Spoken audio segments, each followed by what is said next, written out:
hal-hal substansi yang memang kita kerjakan gitu. Tapi bener ada kerjaan. Bener lah, pasti nggak ada kerjaan. Karena kan banyak ya yang bilang, oh nggak dapat kerjaan nih, udah diterima tapi nggak dapat kerjaan gitu. Oh, kalau kita sih enggak lah, nggak mungkin banget nggak dapat kerjaan.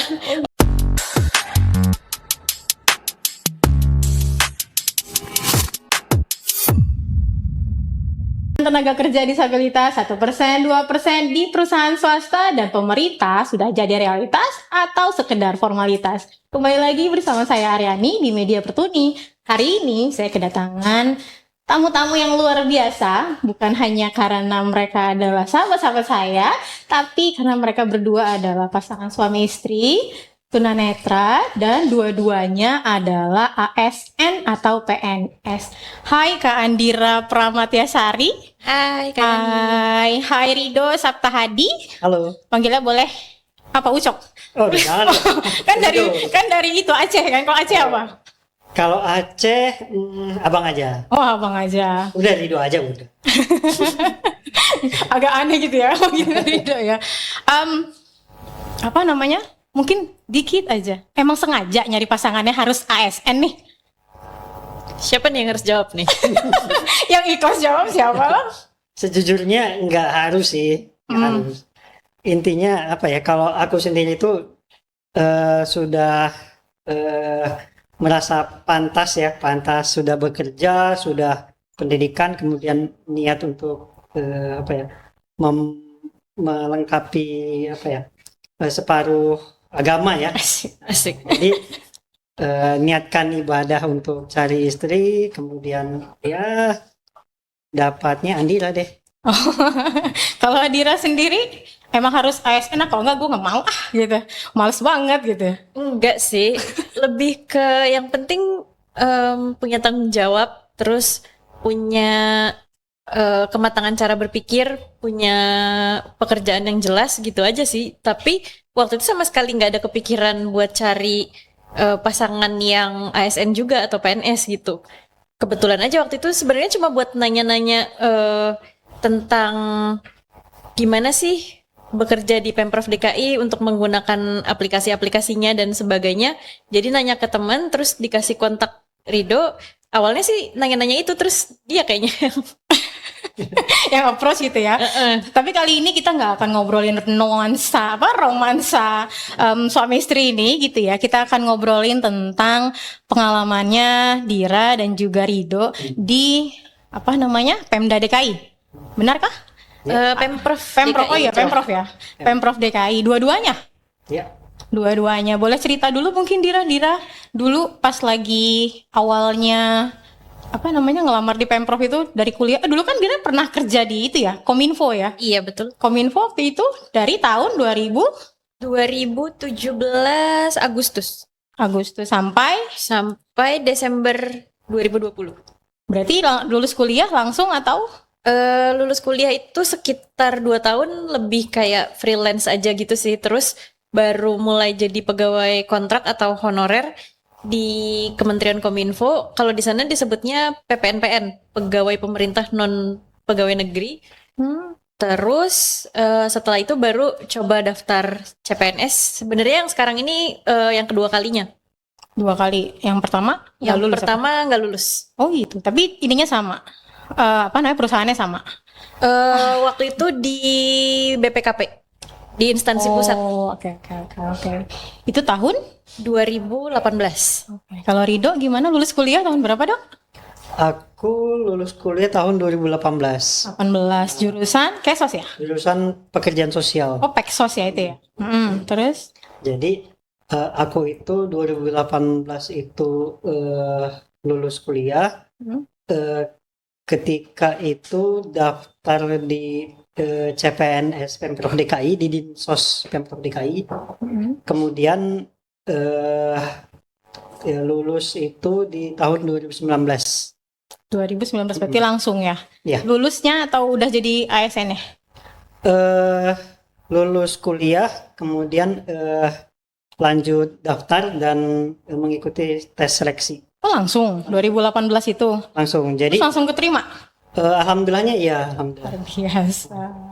Siap. Mungkin dari proses apa namanya tadi mungkin Dira sampai 2 kali gitu ya daftar, terusnya Rido beruntung sekali sekali langsung keterima gitu.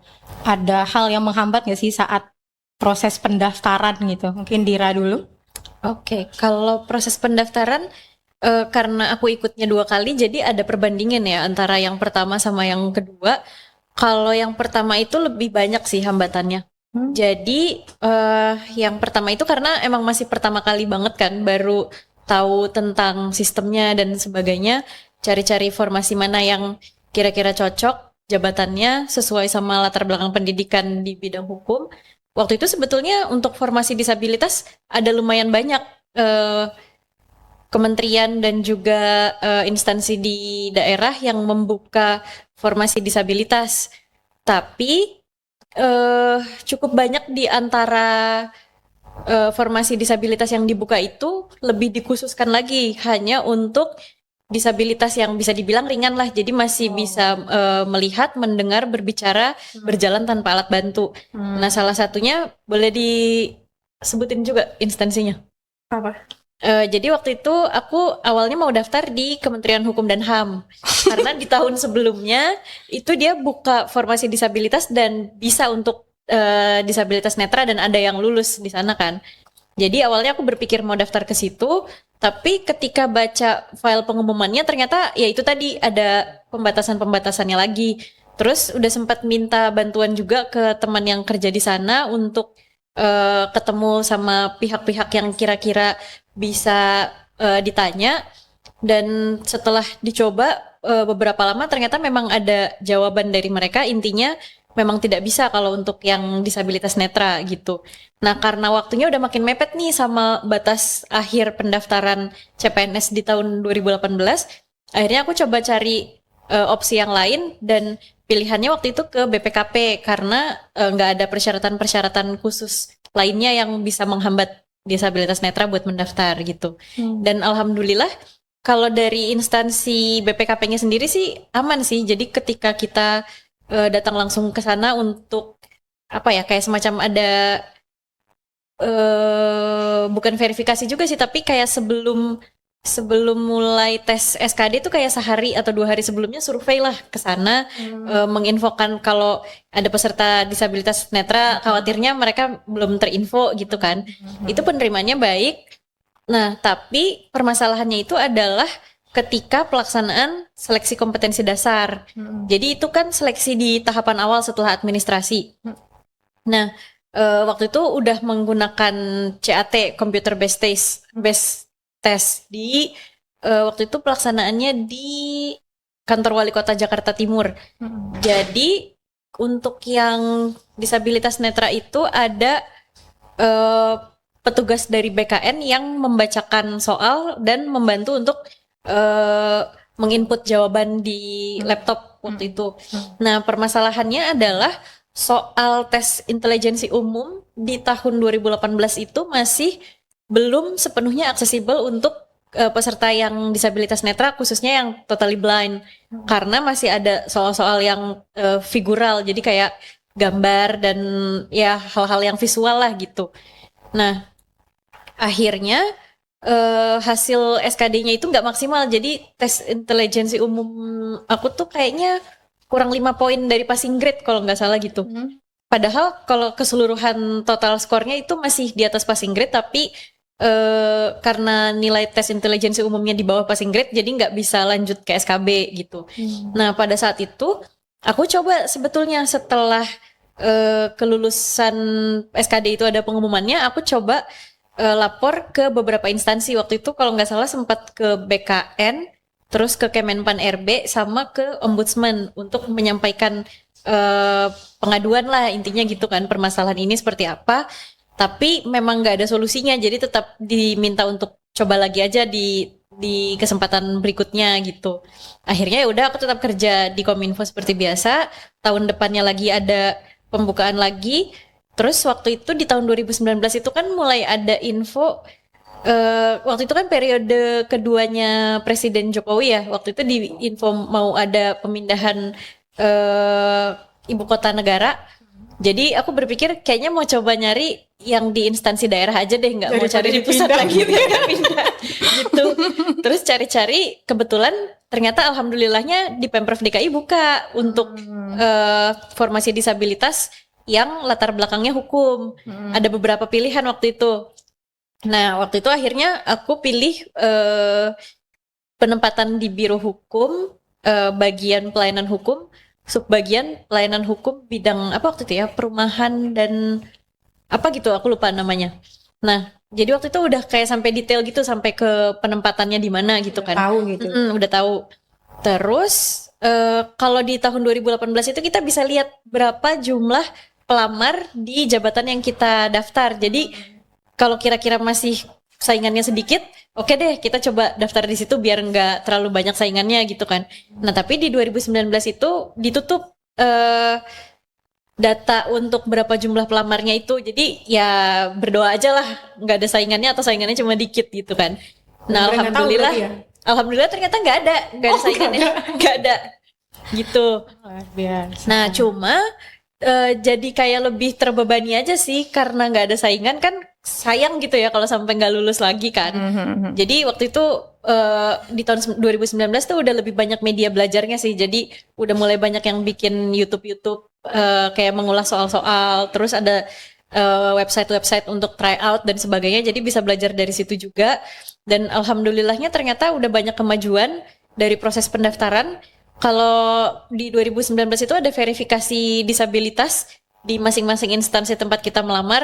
Nah itu penerimaan dari BKD-nya Pemprov DKI itu bagus sih untuk kita yang teman-teman disabilitas. Kemudian waktu tes juga ada pendamping dan ada screen reader. Walaupun ya screen readernya masih belum terlalu bagus, tapi waktu itu dapat pendamping yang cukup lumayan lah gitu. Jadi bisa membantu buat membacakan soal-soal yang nggak bisa diakses dengan baik oleh screen reader. Terus apa lagi ya? Jadi verifikasi disabilitas tadi gimana maksudnya? Jadi kita harus datang langsung ke instansi, terus kalau nggak salah waktu itu bawa juga surat keterangan disabilitas dan kayak cek fisik gitu kali ya. Mereka mau lihat ini benar-benar disabilitas atau enggak sih gitu. Berarti nggak cuma surat aja, kita harus datang juga harus gitu. datang langsung orangnya. Luar biasa, keren sekali. Mas Rido, Ya. mungkin mau cerita sekali daftar langsung apa namanya lolos, mungkin tipsnya apa gitu, mungkin kendala apa juga yang namanya dihadapi saat itu? Oke, jadi kalau aku sendiri nggak ada apa ya kendala yang cukup berarti ya. Hanya saja tadi sama kayak Andila sih, lebih ke apa ya, ketika soal tes uji kompetensi yang dasar itu, yang intelijensia umum itu memang figural itu memang horor banget sih buat kita yang disabilitas netra. Berarti ngerasain juga ya? Jadi itu kan aku 2018 juga ya. Itu sebenarnya kalau secara nilai itu aku juga kurang nilainya. Sebenarnya aku nggak lulus pada waktu itu. Kenapa? Karena nilai TIU aku itu seharusnya itu harusnya nilainya berapa, jadi aku kurang berapa poin gitu. Karena pada waktu itu memang cukup banyak, yang aku ingat itu kalau nggak salah bisa sampai 4 sampai 5 soal deh. Ya itu kan signifikan banget ya. Nah jadi ketika pendampingnya itu ngebacakan soalnya itu, dia juga Bingung ini tebak aja Pak, ini Gimana cara ngejelasinnya? saya juga bingung. Ya udah aku ini aja kan, aku hitung kancing aja lah, yang nomor sekian A B C D, udah yang penting itu nggak usah dipikirin gitu kan. Berarti kan ada poin yang terlewat ya. Nah kemudian tetapi di tahun 2018 itu secara nasional itu sangat signifikan, yang pelamar CPNS itu mereka banyak yang tidak lulus.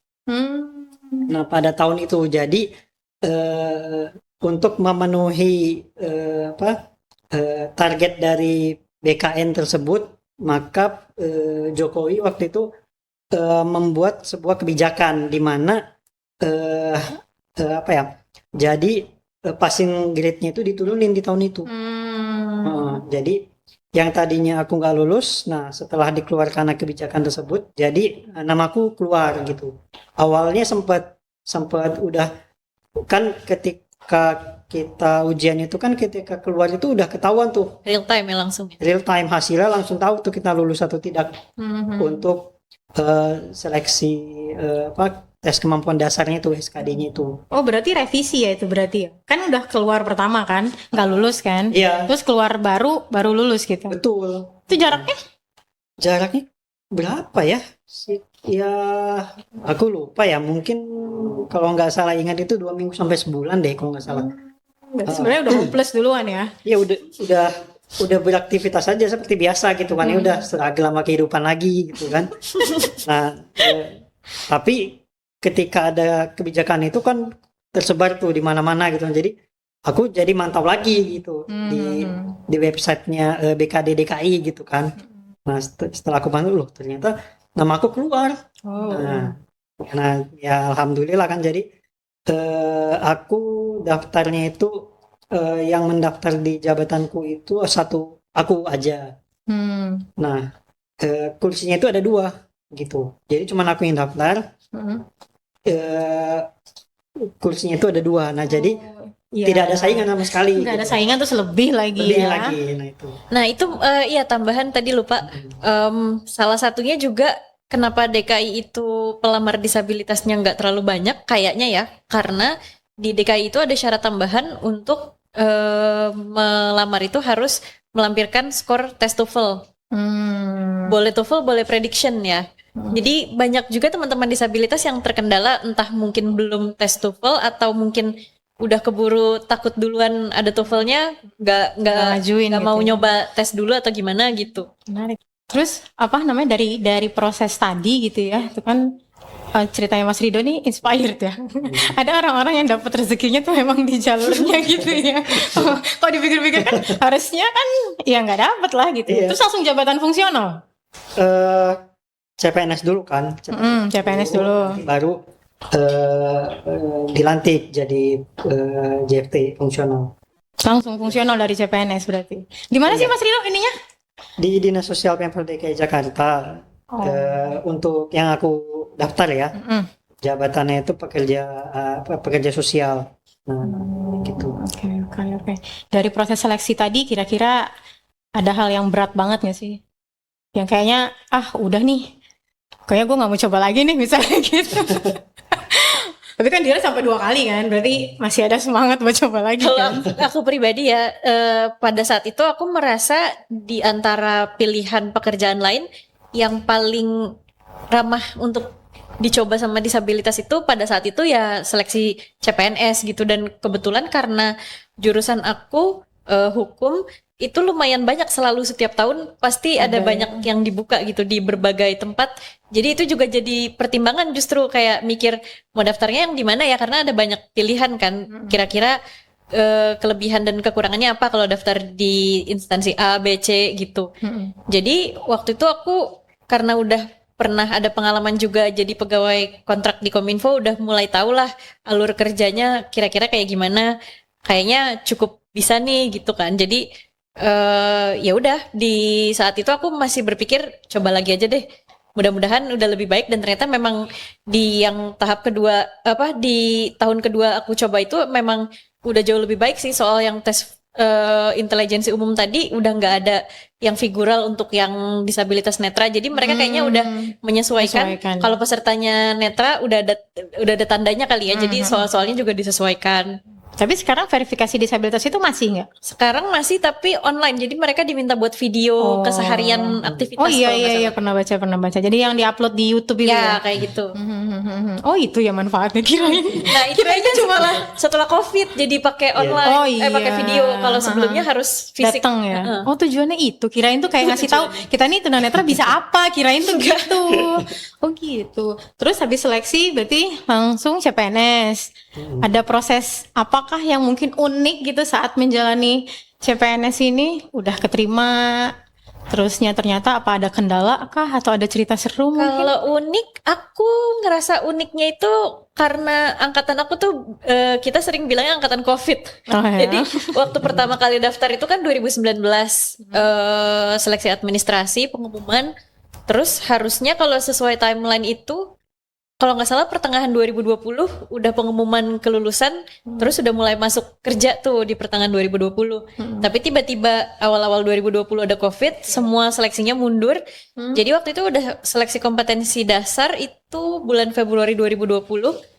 Terus bulan Maretnya udah ada pengumuman yang lanjut ke seleksi kompetensi bidang. Nah setelah itu kita nggak ada kejelasan tuh, kayak nunggu diulur-ulur terus gitu, kayak tadinya info berapa bulan kemudian mau ada SKB, terus ternyata mundur lagi karena mungkin COVID-nya makin tinggi. Akhirnya BKN baru betul-betul merilis mulai SKB itu kalau nggak salah Agustus atau September gitu kan, jadi lumayan lama. Dan teman-teman disabilitas pun yang aku kenal yang daftarnya di Pemprov DKI kan banyak dari daerah lain ya. Itu mereka kan udah datang tuh karena buat SKB waktu itu buat SKD mereka harus langsung datang ke Jakarta kalau daftarnya di Pemprov DKI kan. Kebijakannya waktu sebelum Covid tuh. Mereka udah terlanjur ke Jakarta, udah ikut SKD, udah pengumuman. Sayang kan kalau mau pulang lagi dan susah juga kan waktu itu kalau mau balik ke provinsi asalnya. Akhirnya ya mereka macam-macam di sini, ada yang kerja dulu di mana, ada yang masuk panti mana dulu, gitu-gitu. Emang belum ngantor berarti ya? Belum. Kerjaan juga belum ada, online juga nggak ada? Belum, bahkan diterima pun kan belum waktu itu. Jadi masih kita nunggu seleksi, tapi mereka nggak bisa balik. Jadi akhirnya ya begitu di sini macam-macam mereka. Kalau yang emang aslinya tinggal di Jabodetabek masih oke lah ya gitu kan. Nah terus udah mulai seleksi kompetensi bidang, itu juga luar biasa lah, ketat lah aturannya karena masih COVID. Jadi jumlah pesertanya juga lebih sedikit, jadi waktu yang dibutuhkan untuk seleksi kompetensi bidang itu jauh lebih lama. Terus protokol kesehatannya banyak banget lah, harus tes COVID dulu, harus pakai macam-macam itulah, masker dan sebagainya untuk pelaksanaan tes. Dan kayak udah khawatir gimana nih, jangan sampai pas dapat waktu tesnya ternyata pas kita lagi kena COVID gitu kan, repot lagi kan.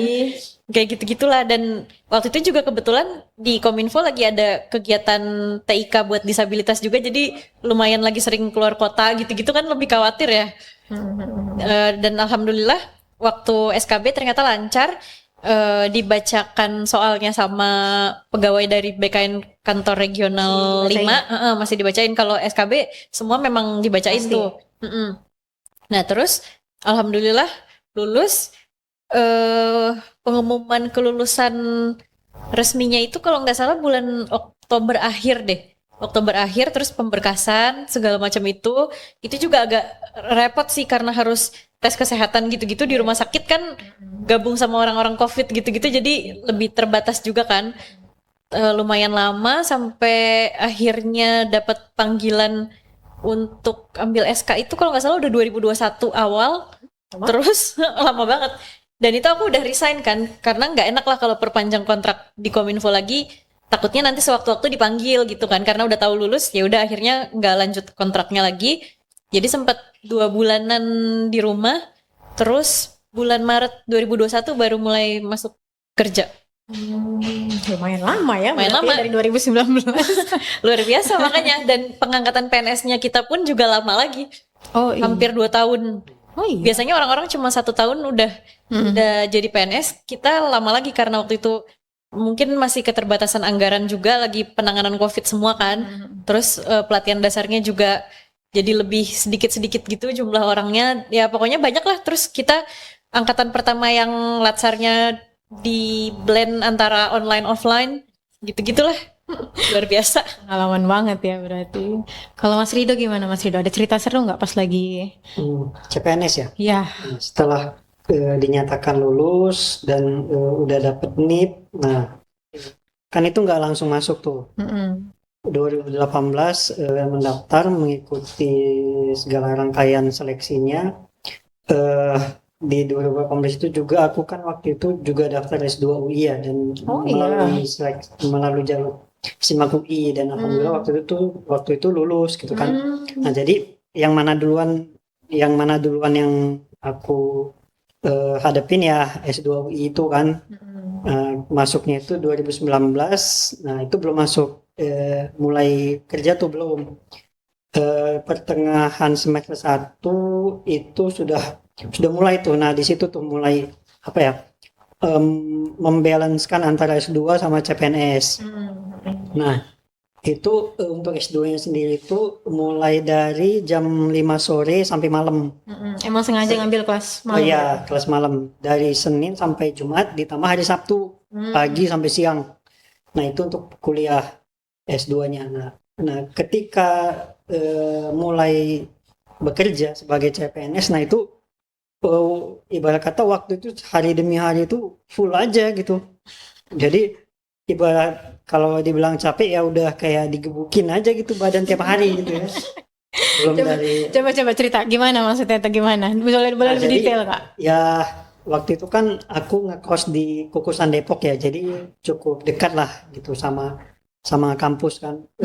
Ya udah setelah pulang dari pulang dari pekerjaan itu langsung turun dari stasiun langsung ngejar ke kelas kan jam 4 tuh dari dinas sosial kan. Dari Jakarta Pusat ngejar kereta sampai jam 5 itu hampir selalu ibaratnya ngepas banget itu. Lewat-lewat 10 menit itu. Pas sampai kelas itu. Jadi masih pakai seragam di kelas itu. Ya ibarat kata langsung otak udah harus fresh gitu kan. Langsung main lagi gitu. Sampai malam kadang-kadang tugas juga nambah ditambah lagi dengan tugas dari perkuliahan itu kan gak ngotak ya kadang-kadang aneh-aneh gitu. Maksudnya deadline-nya lah gitu kan dan sebagainya itu. Jadi pulang dari kuliah ngerjakan tugas kadang sampai jam 12 jam 1 istirahat kadang-kadang itu juga nggak bisa istirahat kadang-kadang kayak udah lewat waktu istirahatnya kali ya. Ya udah, jadi ketika pagi-pagi itu udah langsung siap-siap bekerja gitu kan. Mulai Tapi segi lagi. CPNS di kantor ngapain aja Mas? Ya kalau CPNS itu waktu itu orientasi pengenalan instansi seperti itu bidang kita di rolling untuk bidang-bidang yang ada di Dinsos kan ada beberapa di bidang Tapi gitu kan. prosesnya aman. Untuk ada kendala prosesnya itu karena angkatanku itu disabilitas itu yang netra aku aja, tapi ada disabilitas yang lain juga gitu. Ada yang pengguna kursi roda, ada yang orang kecil, kemudian ada yang gangguan syaraf begitu, motorik begitu. Nah, jadi kami itu cenderung diakomodir seperti itu oleh dinas sosial seperti itu. Jadi ada hambatan-hambatan itu bisa dikomunikasikan kami saling melengkapi lah gitu. Aku sebagai disabilitas bisanya yang bisa aku lakukan aku maksimalkan, yang aku nggak bisa aku komunikasikan. Nah, jadi saling melengkapi. Kalau CPNS itu kan ada orientasi, nah itu ada kelompoknya gitu. Jadi kelompoknya sama teman disabilitas semua? Enggak, jadi dipisah-pisah gitu. Nah, tapi dengan teman-teman yang lain itu jadi akrab gitu sampai sekarang gitu kan. Jadi bisa ngebantu aku juga, mereka juga bisa bisa tahu lebih banyak tentang disabilitas seperti itu. Jadi dari proses orientasi di CPNS itu cenderung lancar sih jatuhnya. Yang menjadi kendala itu ketika aku nanya ke kepegawaian, Pak, aku lagi kuliah S2, nah kira-kira gimana ya Pak untuk nanti apakah bisa nanti penyetaraan ijazah atau seperti apa. Nah, keterangan dari kepegawaian dinas sosial itu pada waktu itu bisa dilanjutkan tapi tidak diakui nantinya untuk sebagai jenjang karir. Kenapa? Karena tidak berdasar ke surat tugas belajar atau walaupun UI kan itu? Ya. Tetap aja berarti? Tetap sih mau dimanapun kampusnya kan, karena kan bukan dari izin dari bukan arahan lah ya dari awalnya, karena kan sebelum dari CPNS itu kan aku udah daftar kan. Nah, jadi ketika itu di semester 2 perkuliahan itu ada latsar juga. yang mana itu harus ada di lapangan gitu kan, di di waktu itu aku di Ciawi Bogor 28 hari kerja tuh. Nggak mungkin lah ya 1 bulan bolak-balik lebih. Jadi UI ya. jadi kayak ujung-ujungnya itu aku bentrok tuh antara perkuliahan sama CPNS-nya ketika latsar. Jadi aku memutuskan ya udah CPNS dulu lah. Dan nanti untuk lanjut kuliah bisa di next time gitu. Yang penting udah ada jaminan untuk bekerja, kemudian CPNS nanti bisa jadi PNS fungsional dan sebagainya. Nah jadi yang namanya kehidupan ya, mungkin itu waktunya aku untuk ngambil sikap untuk memilih, dan jadi aku pilih CPNS dulu. Oke. Nah, sekarang sudah jadi PNS nih. Kerjanya tuh ngapain aja? Emang tunanetra bisa ngerjain apa sih di tempat di bidang hukum? Apa dulu nih Andi? Oke, kalau kerjaan sebetulnya kita kan nggak dibeda-bedain ya, kerjaan untuk tunanetra nih atau kerjaan untuk enggak orang ya? awas Enggak nih, enggak lah. Karena kan kita punya standar namanya SKP. SKP itu apa ya? Sasaran kinerja pegawai. Jadi kayak ada target dalam 1 tahun, rencana yang harus dikerjakan tuh selama 1 tahun ini apa-apa aja tuh, ada butir-butirnya. Nanti ada realisasinya tuh per triwulan ada realisasi, terus ada kinerja harian lagi. Nah yang sekarang baru diubah sistem penginputannya aja. Kalau biasanya kita harus melaporkan aktivitas itu betul-betul setiap hari. Jadi dalam 1 hari itu ada ketentuan minimal 300 menit kita laporkan tuh apa aja yang kita kerjakan. Jadi by system semua kan, jam sekian sampai jam sekian ngapain gitu-gitu. Nanti totalnya itu baru untuk menentukan berapa jumlah tunjangan yang kita dapat. Kalau di Pemprov DKI kayak gitu sistemnya. Nah kalau sekarang namanya dialog kinerja, jadi lebih lengkap lagi, semua pekerjaannya langsung kita laporkan selama periode 2 mingguan, sekitar 14 hari. Terus kita harus menyertakan juga evidence-nya. Jadi ada bukti-bukti pendukung kerjaan kita apa. Misalnya kalau kita rapat berarti ada hasil rapatnya apa, ada fotonya juga misalnya kegiatannya yang di lapangan, kayak gitu-gitulah. Jadi hal-hal administratif seperti itu memang harus kita kerjakan juga di luar dari hal-hal substansi yang memang kita kerjakan gitu. Tapi bener ada kerjaan.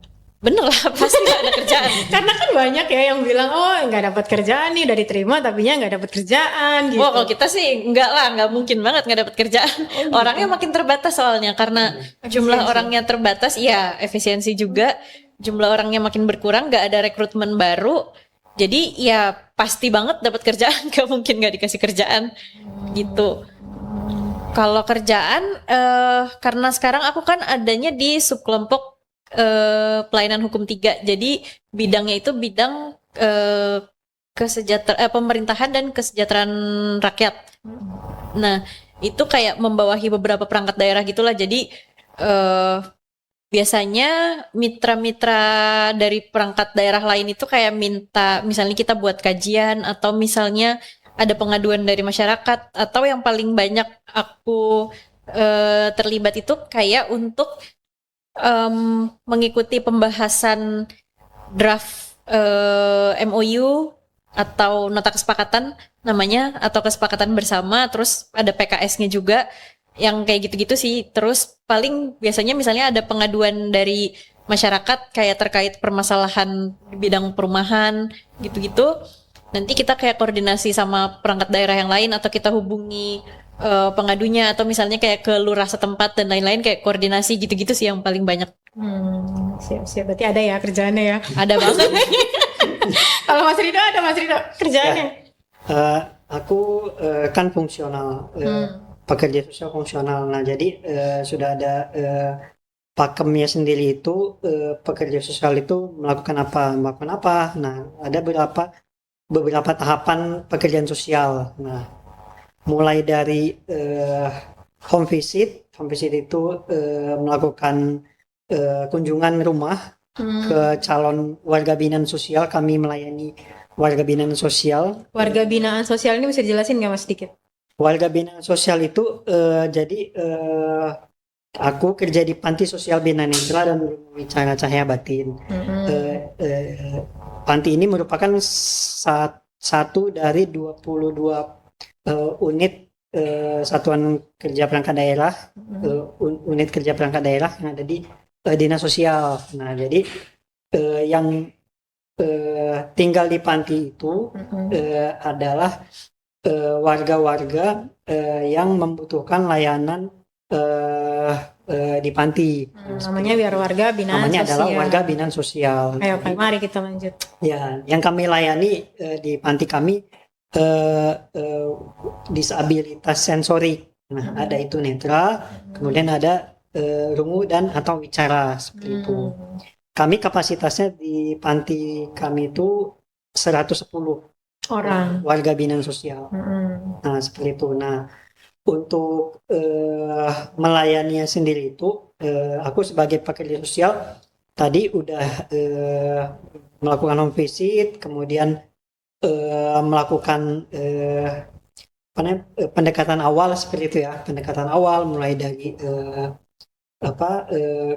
kami sebutnya kalau pekerja sosial itu yang kami layani itu disebutnya klien. Nah, klien itu dia ini latar belakangnya apa gitu, dari latar belakang kedisabilitasannya, kemudian kondisi ekonomi keluarganya, kemudian lagi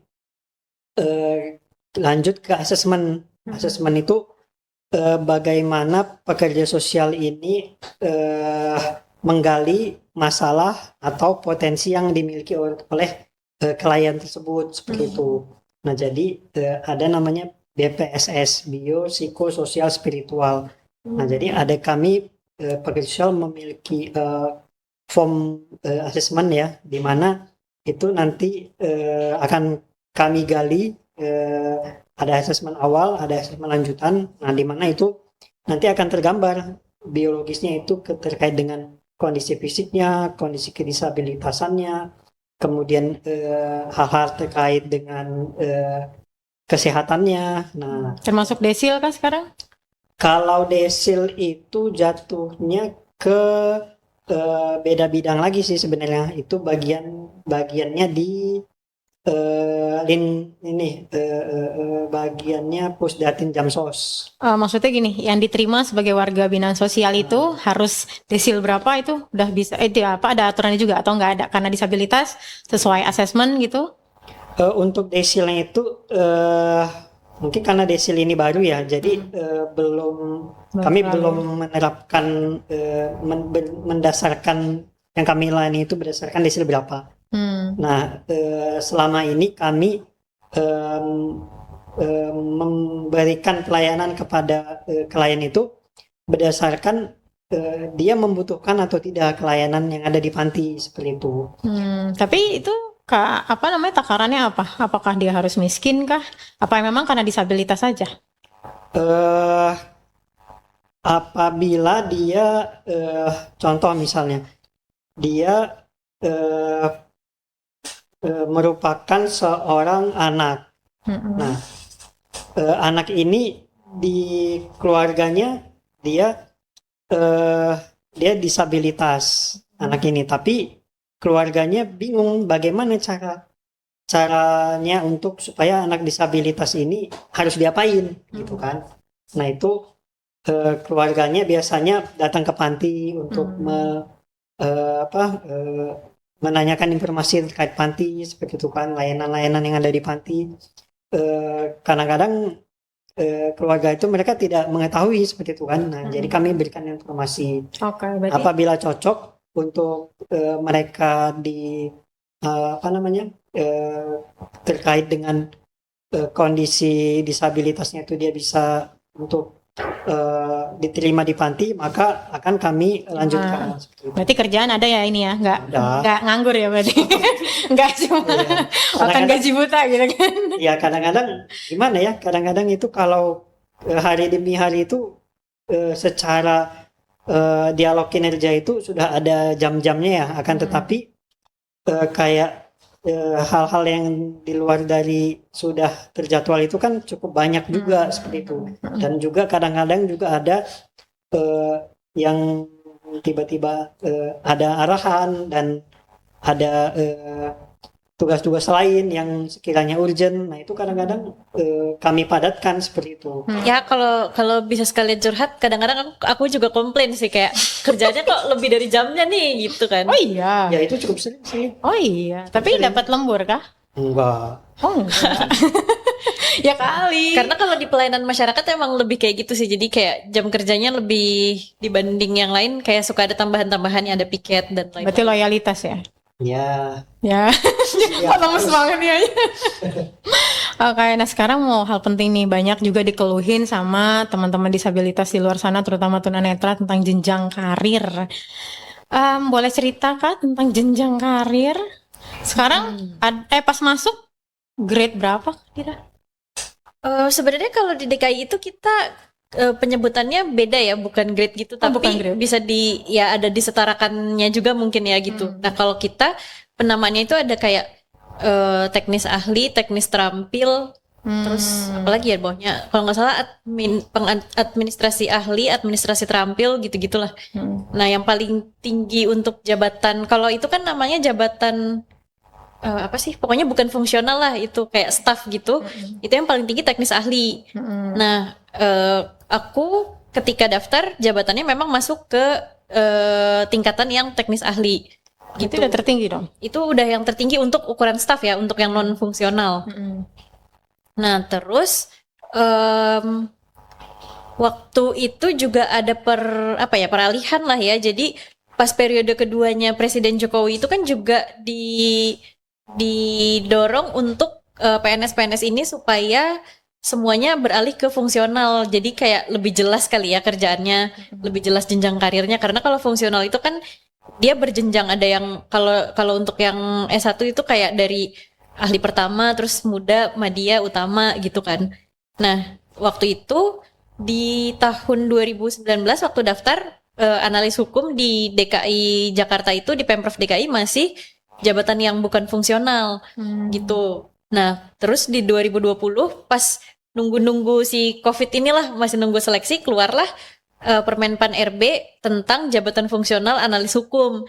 Tapi kita nggak otomatis pindah ke analis hukum yang fungsional karena pas daftar statusnya masih yang teknis ahli tadi itu gitu. Jadi setelah kita masuk itu juga lumayan sih. Jadi setelah dari CPNS harusnya kan ketika PNS itu otomatis langsung ke teknis ahli tadi, tapi waktu itu kita kayak ada kayak semacam peralihan gitulah ya. Jadi waktu itu masih di administrasi ahli dulu, belum langsung ke teknis ahli. Walaupun pekerjaan kita udah pekerjaannya teknis ahli, tapi bayarannya bayaran admin ahli gitulah. Nah terus setelah itu baru ada lagi untuk peralihan ke jabatan fungsional, ke analis hukum yang fungsional. Atau kalau yang teman-teman yang lain ada yang ke perancang peraturan perundang-undangan ahli pertama, terus ada lagi penyuluh hukum gitu-gitulah. Ada beberapa pilihan kan. Nah waktu itu angkatan CPNS aku kan yang di Biro Hukum ada 17 orang kita. Nama-namanya semua udah di list untuk ikut uji kompetensi ya, untuk ke fungsional masing-masing yang kita pilih. Nah, tapi di dalam perjalanannya ketika usulan itu sudah keluar versi finalnya, ternyata nama aku nggak ada. Dan ketika aku konfirmasi ke TU, ternyata infonya itu dari instansi pembina jabatan fungsional analis hukumnya di BPHN, katanya memang belum siap instrumennya untuk melakukan uji kompetensi peserta yang disabilitas netra. Intinya kayak gitulah. Tahun berapa? Itu tahun berapa ya? Kalau nggak salah 2023 atau 2024 gitu, lupa. Tahun-tahun segituan. Nah terus aku coba koordinasi, cari info dari teman juga yang di Kementerian Hukum dan HAM, dapat kontak orang BPHN-nya, udah coba tanya, intinya memang seperti itu, jadi belum ada solusinya gitu. Jadi ketika teman-teman yang lain udah berproses nih, udah ikut macam-macam, karena uji kompetensinya ada beberapa tahap, ada manajerial dan sosiokultural, itu di BKD yang mengadakan, tapi bagian untuk uji kompetensi ini juga. Terus setelah itu lanjutannya ada kayak CAT-nya untuk ngerjain soal-soal tes analis hukumnya dari BPHN. Pokoknya mereka udah berproses dan akhirnya hari Rabu kemarin baru mereka dilantik jadi fungsional semua. Tapi nggak ada konfirmasi juga kan sebelumnya? Sebelumnya di awal belum ada konfirmasi, ketika aku coba tanyakan baru diinfo gitu sih. Jadi kalau nggak ditanya, Kurang tahu tuh ya gimana. maksudnya nggak ada komunikasi juga dari BKD-nya ke, kan katanya alasannya belum ada alat tesnya kan? Kalau waktu itu sih enggak ya, aku nggak tahu ya apakah mungkin mereka udah berencana ngasih tahu tapi masih nanti-nanti atau gimana, aku nggak paham ya. Karena waktu itu aku langsung tanya sendiri aja gitu ketika ada file ini kan kita otomatis pasti buka filenya gitu di grup biro hukum gitu kan. Kita mau ngecek nama kita, ternyata kok nama aku nggak ada. Aku kira apa mungkin salah, kelupaan, nggak ke input atau gimana. Jadi coba konfirmasi, ternyata kayak gitu jawabannya. Ada solusi nggak akhirnya? Sampai sekarang sih masih belum ada. Jadi nggak bisa pindah fungsional. Nggak bisa. Jadi kalau selama belum ada solusi dan aku juga nggak jadi kayak pejabat gitu-gitu ya, sampai pensiun akan kayak gini aja terus. Oh iya. Unik sekali, tapi nanti deh. Coba Mas Rido bagaimana? Ya, Dari awalnya mungkin. kalau aku sendiri itu cenderung lebih lancar sih daripada Andila. Jadi kalau Andila itu sampai sekarang itu dia belum fungsional, dan apa ya, menurutku itu sangat-sangat disayangkan ya ketika di satu sisi kita sudah punya undang-undang penyandang disabilitas gitu kan. Kita juga sudah struggle sampai masuk ke dalam instansi seperti itu kan. Nah, penerimaannya, prosesnya itu sudahlah susah ketika masuk. Nah, itu juga kami menghadapi juga hal-hal seperti itu gitu. Maksudnya hal-hal di mana tidak ada gimana ya, belum siapnya instansi-instansi ini untuk kayak tadi jenjang karir seperti itu kan. Nah, jadi dampaknya cukup panjang ya. Kenapa? Karena dikala angkatannya Andila itu contohnya, angkatannya sudah dilantik, Andila belum gitu kan. Andila sendiri loh, pertanyaan banget itu sebenarnya. Itu kan kalau bisa diusahakan sebenarnya bisa dikomunikasikan Komunikasi terlebih dahulu, dulu. terus juga dicarikan solusinya seperti itu kan, diakomodir kebutuhannya ketika mau seleksi seperti itu kan, harusnya seperti itu. Nah, kan tetapi yang terjadi itu ya teman-temannya dilantik, Andila enggak kan. Jadi Kalau Rido sendiri, Oke, jabatannya gimana sekarang? nah tadi Udah ada naik jenjang karir belum? ya, yang tadi itu yang aku bilang kan cukup lancar ya. Sekarang sudah fungsional, sudah 3B juga. Tahun depan itu insya Allah akan menjadi sekarang aku Peksos ahli pertama. Tahun depan insya Allah. Lalu kalau dari awal apa? Pertama masuk apa? ahli pertama. Hah? Ahli pertama dari awal. Ahli pertama. Ya. Golongannya itu 3A.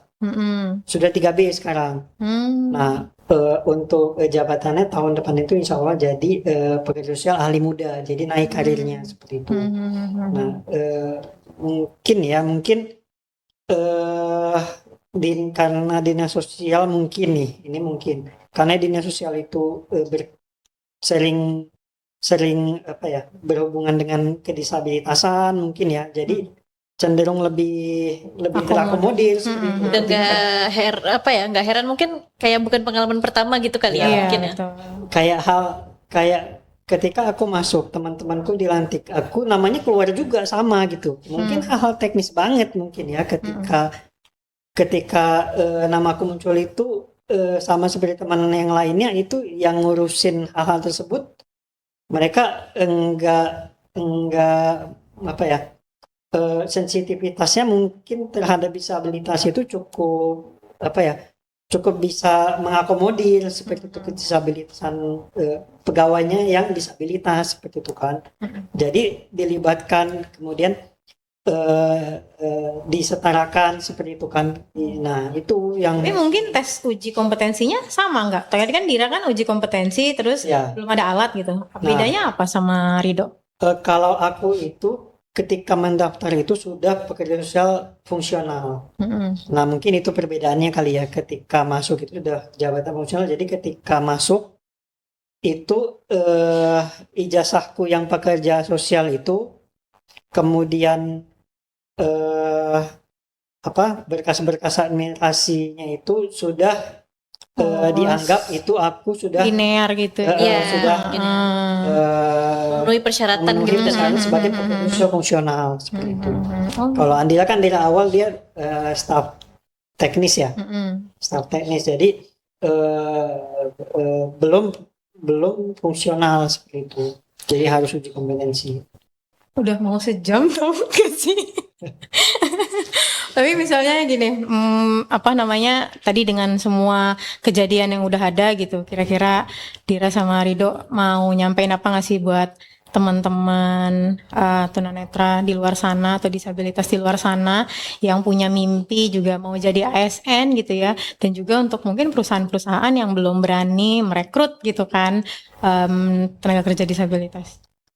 Kalau pesan sih untuk teman-teman disabilitas, khususnya untuk yang netra, kalau mau kerja dimanapun, terutama di pemerintahan, karena memang sudah lebih jelas ya aturannya di selain ada undang-undangnya, turunan-turunannya juga udah lebih banyak. Terus juga memang ada kebijakannya, ada formasinya. Teman-teman coba aja dulu cari informasi sebanyak-banyaknya. Kira-kira instansi mana yang paling tepat buat jurusan kalian masing-masing. Terus jabatan apa yang kira-kira paling memungkinkan. Kalau misalnya ada beberapa opsi, berarti harus cari tahu dulu mana yang kira-kira paling tepat untuk dicoba untuk dilamar, karena cuma bisa milih satu kan di setiap kali pembukaan seleksi. Kalau pilihannya nggak banyak, kan ada jurusan-jurusan tertentu yang jarang banget tuh, kayak sastra biasanya nggak terlalu banyak tuh. Nah itu ya udah dicoba aja dulu, nothing tulus aja gitu kan.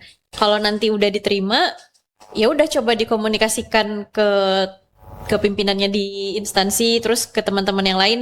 Karena yang paling membantu pasti itu sih, ketika kita udah kerja, ujung-ujungnya juga pasti teman-teman kita sendiri, kita akan interaksi tiap hari, terus kerja bareng. Mereka yang tahu apa yang bisa kita kerjain, apa yang mereka kerjain, jadi kayak saling melengkapi, karena pasti kita kerja juga tim juga kan. Terus kalau untuk kebijakan-kebijakan yang mungkin masih diskriminatif atau hal-hal yang lain-lain, ya kita coba cari dulu solusinya. Langsung ngamuk, langsung demo gitu. Enggak dong, jangan gitu. Kita cari-cari, kayak aku aja sekarang ya mungkin buat sekalian menghibur diri juga kali ya, kayak mencoba cari-cari hikmahnya apa nih dari sini gitu. Kalau enggak kan kepikiran aja gitu kan, yang lain udah maju, kita masih begini gitu. Jadi akhirnya aku coba mengubah itu. Ya udah, aku pakai bisa dibilang mungkin hal yang masih kurang baik ini aku gunakan buat daftar aplikasi beasiswa. Jadi di aplikasinya, di esainya aku menjelaskan kendala untuk jenjang karir ini, permasalahan-permasalahan dari aku pribadi dan dari teman-teman ASN disabilitas lain di Pemprov DKI. Itu yang aku jadiin kayak dijadikan permasalahan yang ingin diselesaikan melalui kuliah S2 ini gitu. Jadi ya udah gitu aja sih, biar ada gunanya lah gitu. Tapi sorry, mungkin flashback sebentar. Tadi Dira bilang kan mulai milih-milih gitu kan, mau apa aja ya lowongan yang tersedia gitu kan ya. Berarti bisa jadi riset juga kan ya untuk kita ngambil kuliah, kalau memang ya, kita dari awal tuh udah niatnya mau jadi ASN bisa, walaupun kita nggak tahu takdir gitu ya. Berarti kita bisa riset, jurusan apa aja nih yang diperluin gitu kan. Bisa banget. Okay. Terus kalau kayak buat perusahaan swasta juga sekarang kan udah lebih banyak lah, maksudnya media sosial juga lebih banyak. Terus kayak Yayasan Mitra Netra juga punya panduan kayak buat direktori tenaga kerja gitu-gitu kan. Jadi bisa lihat kira-kira jenis pekerjaan apa sih yang bisa dilakukan sama tunanetra gitu. Waktu itu aku juga Iya termasuk salah satu yang disurvei juga kan. Jadi Jadi sering ditanyain juga ya. jadi mereka bisa ngelihat dari situ walaupun tidak terbatas ya, bukan berarti cuma yang di situ aja yang bisa karena itu selalu berkembang kan. Oke. Mas Rido, bagaimana pesannya? Pesannya untuk teman-teman disabilitas ya, sebenarnya motivasi itu datang dari diri sendiri itu jauh lebih powerful. Peluang banyak, aturan sudah ada ya, perangkat-perangkat